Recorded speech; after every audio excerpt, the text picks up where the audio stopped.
Donc dans cette partie, je vais vous apprendre et je vais vous montrer comment en fait on réalise un pointage vidéo pour étudier en fait la relativité du mouvement. Donc déjà, première chose, on va aller donc ouvrir les séquences vidéo.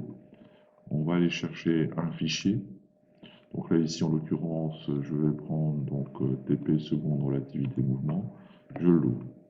Donc là, c'est donc mise en route. Donc je vais revenir au point de départ. Donc ce qu'il faut savoir, c'est que lorsqu'on veut étudier un mouvement, la première chose, donc c'est de sélectionner une origine.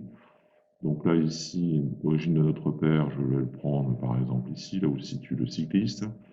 Ça n'a pas une grande importance. En revanche, il faut absolument que je sélectionne donc les talons.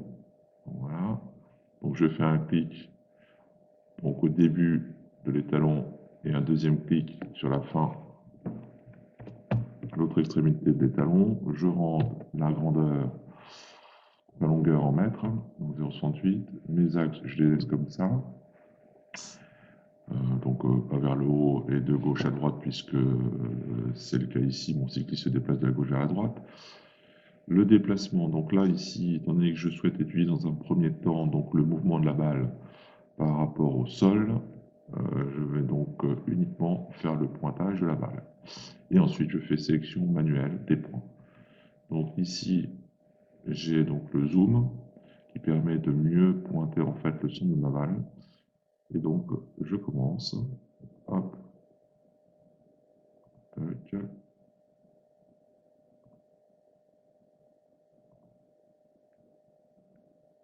Ça permet vraiment d'être beaucoup plus fin, le fait d'avoir le zoom. Tac.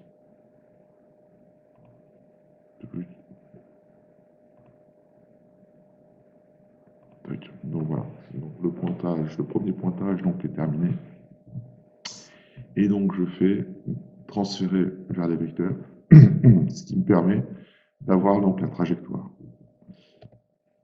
Donc sur cette trajectoire, figure en bleu le vecteur vitesse, avec ici pour chaque point, donc avec pour chaque point en fait la valeur de la vitesse, donc ici donc la norme du vecteur, 4,8 mètres par seconde, et accessoirement vous avez en rouge, c'est le vecteur accélération qui ne nous intéresse pas particulièrement ici. Voilà, donc ici on a bien un déplacement horizontal, c'est le mouvement X, donc c'est les abscisses, et le déplacement vertical, c'est donc Y. Ces deux grandeurs-là, on les retrouve en cliquant sur les guides de courbe, mouvement X et mouvement Y. Donc voilà, donc ça, c'est fait. Donc maintenant, on souhaite étudier donc, le mouvement de la balle par rapport au vélo. Donc je vais donc, refaire une nouvelle étude cette fois-ci. Je vais conserver les courbes précédentes. Donc mon origine reste la même. Mon étalon reste le même. En revanche, cette fois-ci, ça va être un déplacement de la balle par rapport au vélo.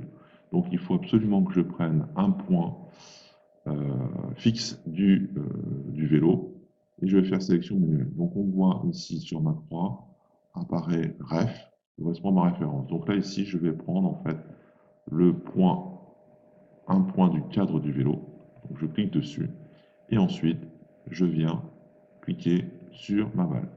Je reprends à nouveau ma référence, donc le point haut du cadre du vélo, et ainsi de suite.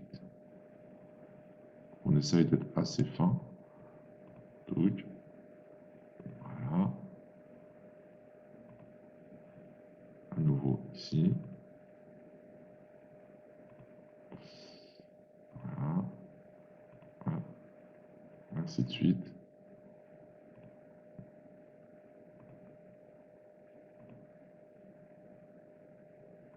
Toujours le même point du cadre du vélo, on ne se trompe pas. Voilà. Et mon dernier point. Hop, voilà. Et je vais transférer vers les vecteurs. Et donc là, ici, de la même manière que tout à l'heure, donc en bleu, c'est le vecteur vitesse. Donc ici, déplacement horizontal, mouvement X, déplacement vertical, mouvement Y, avec la valeur de la vitesse au cours de l'évolution donc du mouvement. Si je veux revenir donc à l'autre mouvement, il suffit que je prenne mes courbes, que je vienne déplacer, donc je prenne ma courbe par exemple, si je veux revenir sur l'ancienne trajectoire, je prends mouvement Y, je le mets dans déplacement vertical, et je prends mouvement X, et je le mets dans déplacement horizontal, hop, voilà, et je retrouve donc la courbe que j'avais tout à l'heure avec le vecteur vitesse de dessiner.